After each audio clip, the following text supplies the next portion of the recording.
El Ahogado. This history was a play written by Tristan Solarte, an author from here in Panama. I'm gonna give a little summary about this play. This play takes place in a small town in Bocas del Toro. A young poet named Rafael, already famous that his murderer, was killed. He was admired, pure and luminous being, and this murder seems incomprehensible for many people in the town of Boca del Toro. One of his friends, Dr. Martinez, a man who lived in a very poor childhood in the Marajon neighborhood, but with his mother's efforts, he was able to get ahead. His first evokes his own memories. Then he tried to discover the murder, where he finds poems written by Raphael and some photos which he tries to analyze. It is the souls when Raphael's true nature comes to a light. The angel was a demon.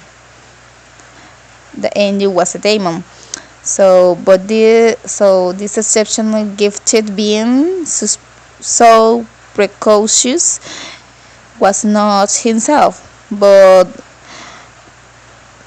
was a victim of the evil spell.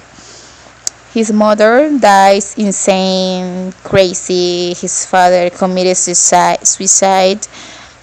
Fatal destiny waits on him. The author was described right favor that strange tropical scenario, letting the reader to discover little by little the violent and passionate character of being who could appear ethereal to those who did not share his passions. The chapter that I had developed is the chapter number 1. In this chapter, the narrator, who is also the doctor and friend of the late poet Raphael, decides to use his sleepless night to review his old notes about Raphael's murder.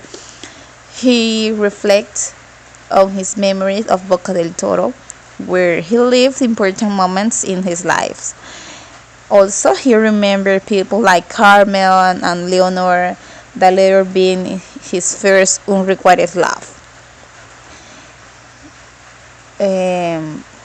At the same time, the narrator mentions in this chapter a newspaper clipping that describes Raphael's crime, highlighted the commotion it is caused in the town and the apparent lack of the clear motive murder. And Raphael lived with his grandmother, who suffered a heart attack upon discovering the body. The poet was well liked in the community, and it's mentioned that had no known enemies. Mention also the personal items of Raphael's that the narrator keeps, such as unsigned letter, also 3 unpublished poems and photos of Leonor and Carmen. The narrator reflects also on his difficult childhood, marked by the poverty and death of his mother, as well as his decisions to settle in Bocas del Toro, where he found friendship and love. So in this chapter, I didn't find any vernacular words. Maybe in the other chapters we could find in different some vernacular words.